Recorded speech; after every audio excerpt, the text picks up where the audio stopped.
En este pequeño tutorial vamos a conocer cómo se configura y cómo utilizar de manera correcta esta API llamada QJack-CTL o mejor conocida como Jack.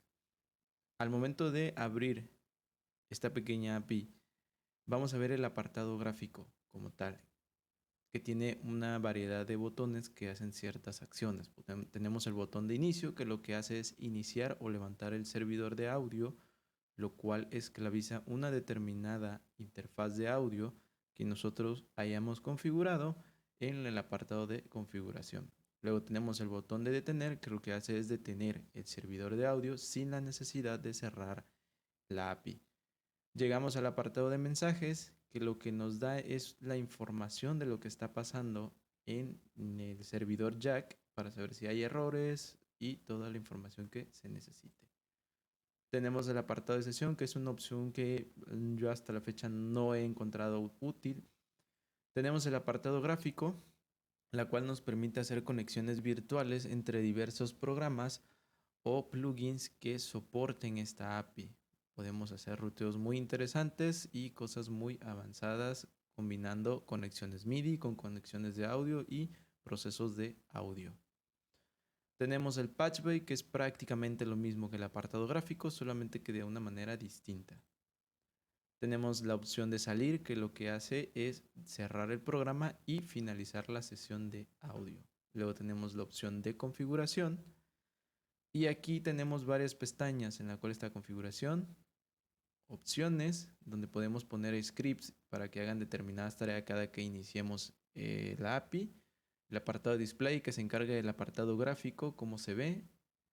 La pestaña de otras, que las más importantes están del lado derecho: habilitar el secuenciador alza, habilitar interfaz vía dbus, activar interfaz jack, servidor jack y una sola instancia.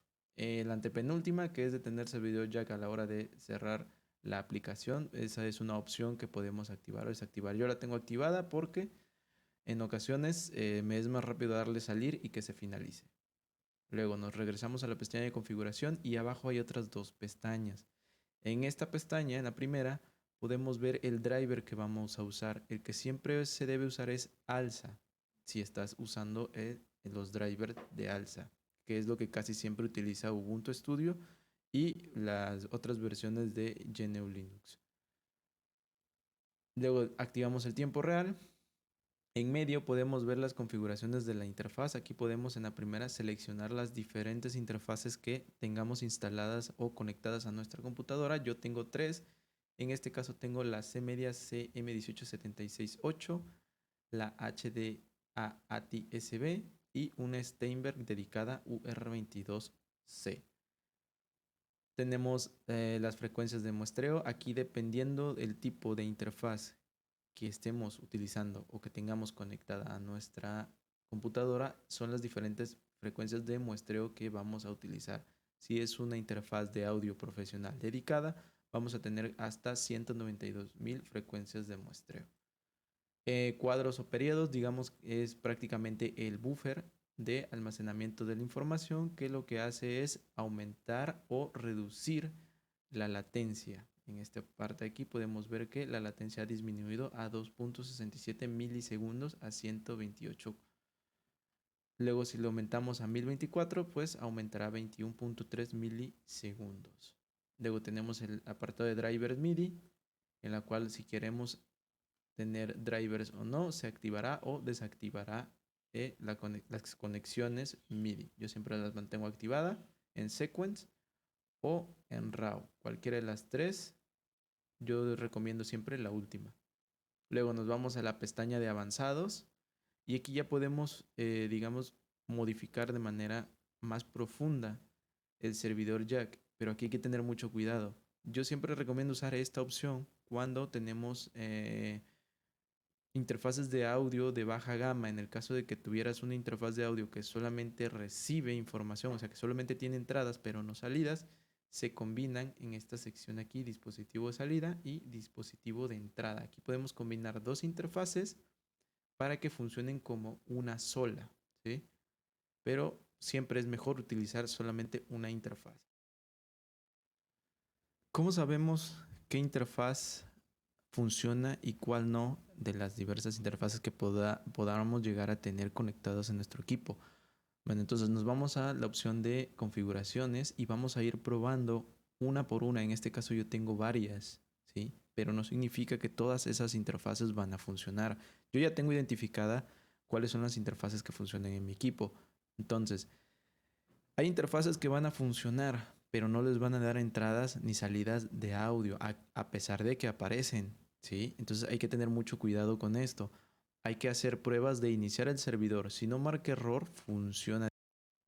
Le daremos iniciar al servidor y se inicia. Tendremos que hacer pruebas de audio con un micrófono y audífonos para saber que está entrando y saliendo el audio que deseemos capturar o con el que queramos trabajar en el servidor de audio. Entonces voy a probar la primera. Yo sé que esta interfaz funciona.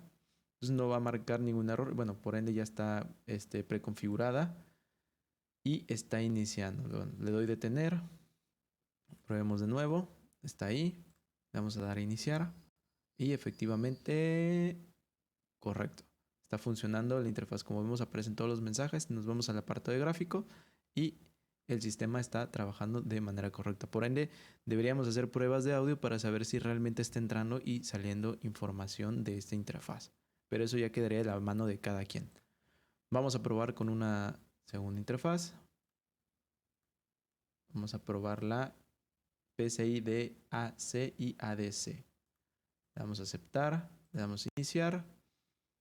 Esperamos y efectivamente está funcionando bien, pero acuérdense, eso no significa que esté entrando y saliendo audio. Hay que hacer pruebas con reproductores, pruebas con micrófonos para ver que el audio está entrando y saliendo correctamente de la interfaz. Vamos a detenerlo, le damos otra vez en configuración, probamos la siguiente interfaz. Esta PCI IS958 yo sé que no funciona, ya la he probado antes y siempre marca error.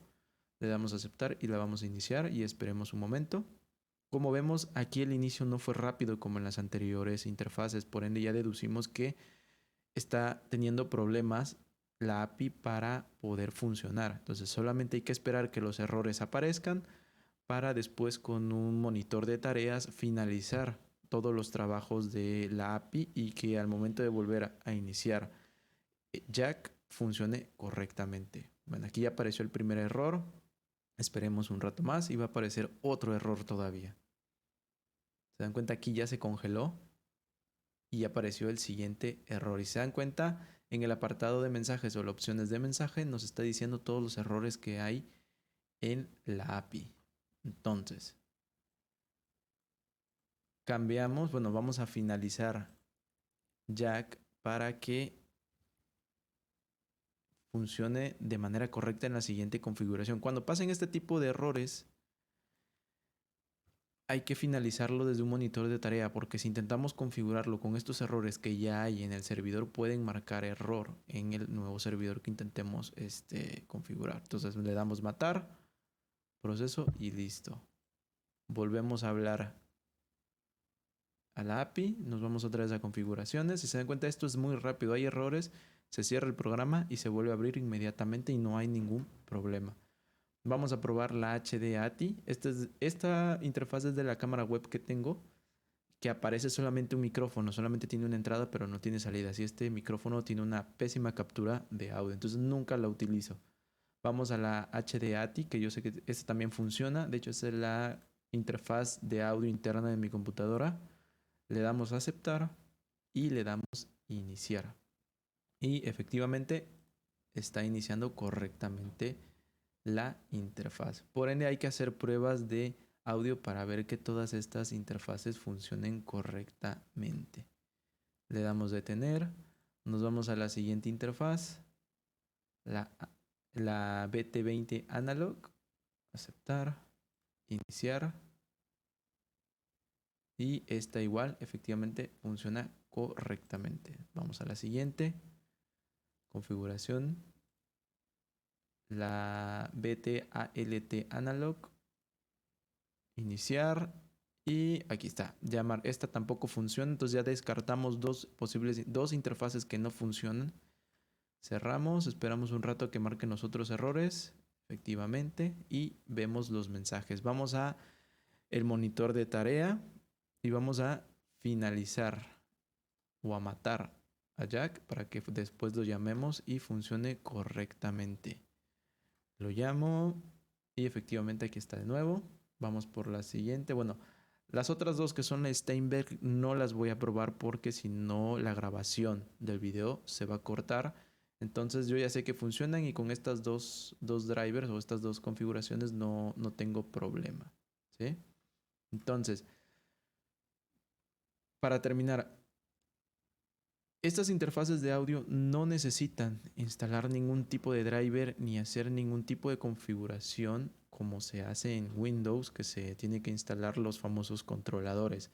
Aquí tú llegas, instalas la API, te vas a las configuraciones, te vas al apartado de interfaz. Si tu interfaz aparece aquí, es porque funciona.